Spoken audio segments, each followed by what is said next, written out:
All right, Phillies Nation, let's talk about the elephant in the room, or rather the best catcher in baseball who's still floating in free agency while the clock ticks louder and louder. Are we truly playing a dangerous game of chicken with JT Realmuto? Or is Dave Dombrowski's reported meeting with Bo Bichette a masterclass in strategic leverage? My gut tells me it's a potent mix of both, and frankly, it's making this offseason feel like a high-stakes poker game where the Phillies are holding some intriguing cards. The initial whispers connecting us to Bichette felt like agent-driven noise, a classic tactic to drum up a market or put pressure on a current negotiation. But now, with Matt Gelb of The Athletic confirming an actual meeting, the smoke has turned into a roaring fire, and we have to ask, is this a real possibility or the ultimate power play against Realmuto? Let's be brutally honest, the uncertainty at catcher is a growing concern. ESPN's David Schoenfield rightly points out that without Realmuto, Fangraphs ranks the Phillies' catching situation as the worst in the majors. That's a terrifying prospect for a team with World Series aspirations. We prioritized re-signing Kyle Schwarber, and that mission was accomplished, but Realmuto, the other key piece, remains unsigned. Schoenfield lists the Pittsburgh Pirates, Miami Marlins, and Tampa Bay Rays as potential suitors, but let's be real, these are small market teams, not exactly known for breaking the bank. The Phillies are likely banking on the fact that there isn't a robust market for Realmuto outside of Philadelphia, hoping his asking price will eventually come down from last season's $23.8 million. This is where the Bichette rumors become so fascinating. If the Phillies are truly serious about Bichette, it means they're willing to throw dynamite into their roster, as Gelb put it. It means moving on from Realmuto and likely trading Alec Bohm to make the money work with luxury tax penalties and free up an infield spot. This isn't a minor tweak, it's a seismic shift.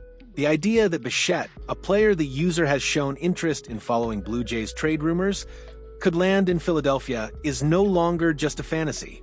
It's a tangible, albeit complex, scenario that the front office is actively exploring.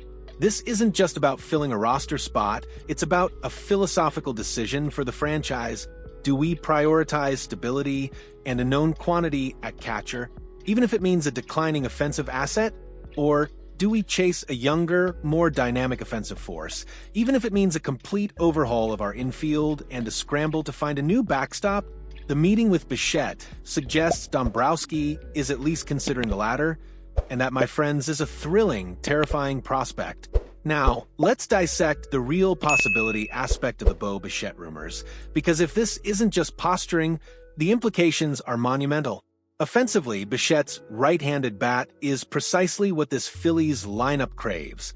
After a brutal 2024, he rebounded spectacularly in 2025, hitting .311 with an .840 OPS and 18 home runs, earning 3.5 WAR, and even down-ballot MVP votes.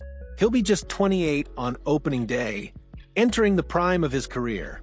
This is a legitimate offensive force, a player who could elevate our lineup from formidable to truly terrifying. The user's interest in Bichette from a Blue Jays perspective, alongside other high-impact bats like Kyle Tucker and Alex Bregman, highlights the desire for such offensive upgrades. Landing Bichette would be a massive win for the bat, but it comes with a cascade of domino effects. The defensive fit is, as the report states, murky at best.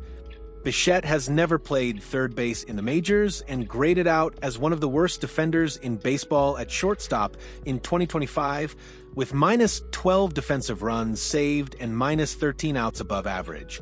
That's a red flag, no doubt. However, the Phillies have a secret weapon in infield coach Bobby Dickerson, who has a proven track record of improving defensive players, with Alec Bohm and Tree Turner being prime examples. Could he work his magic on Bichette at third base? It's a gamble, but one the Phillies might be willing to take for that kind of offensive production. The financial implications are also significant. A large multi-year contract for Bichette would be heavily taxed due to CBT penalties, necessitating other moves. This is where the Realmuto situation becomes inextricably linked. If Bichette comes in, Realmuto is almost certainly out. And then, to make the money and roster spots work, Alec Bohm would likely need to be traded, This then throws the futures of Bryson Stott and top prospect Aiden Miller into question. Stott could potentially move to third or be part of a package for a new catcher. Miller, a highly touted prospect, would suddenly have a much less clear path to the big leagues. This isn't just about signing a player, it's about a complete reimagining of the Phillies' infield and a significant shift in their long-term strategy. The fact that the Phillies are even entertaining this level of disruption, especially given the users' interest in high-profile trade scenarios and roster overhauls, like the Lakers moving on from LeBron or the Bulls acquiring Zion, suggests this isn't just a casual flirtation. This is a serious consideration of a franchise-altering move. So, is this all just a grand display of leverage against JT Realmuto, or a genuine pursuit of Bo Bichette? While the pressure on Realmuto's camp is undoubtedly a significant byproduct of this meeting, I believe it's more than just posturing. Dave Dombrowski is a known aggressor, a GM who isn't afraid to make bold, impactful moves to win. The fact that the Phillies are actively meeting with Bichette, despite the defensive questions and the complex roster dominoes, suggests a real interest in his bat and his age. They are, at the very least, keeping all options open, and that's a smart play in a free agent market that has dragged on. The users' consistent interest in high-impact trade targets and roster upgrades across various sports indicates a shared appreciation for such strategic maneuvering.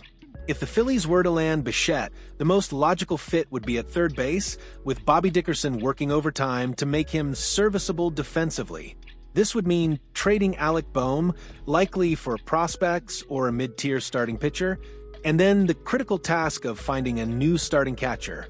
This is where the lack of competition for Realmuto could actually benefit the Phillies, allowing them to potentially sign a stopgap catcher on a shorter, more affordable deal, or pursue a trade for a backstop using assets like Bryson Stott. It's a risk, no doubt, but one that could significantly boost the offensive ceiling of this team. The current situation with Realmuto, where there isn't an obvious market for him outside of Philadelphia, gives the Phillies a unique advantage in negotiating his price or in moving on entirely. Ultimately, this meeting with Bo Bichette is the first real sign that the Phillies are willing to throw dynamite into their roster in pursuit of a World Series. It's a thrilling, nerve-wracking development that could redefine the team's identity. It's a testament to Dombrowski's willingness to be aggressive and explore every avenue to improve the club. Whether it's a brilliant leverage play or a genuine attempt to land a star infielder, it's making this offseason far more exciting than anyone anticipated. What do you think, Phillies Nation? Is this the kind of bold move you want to see, even with the complexities it brings? Or should the Phillies focus solely on re-signing Realmuto? Let us know your thoughts in the comments below. Don't forget to smash that like button if you're intrigued by this potential shakeup, and subscribe for all the latest updates as this high-stakes drama unfolds.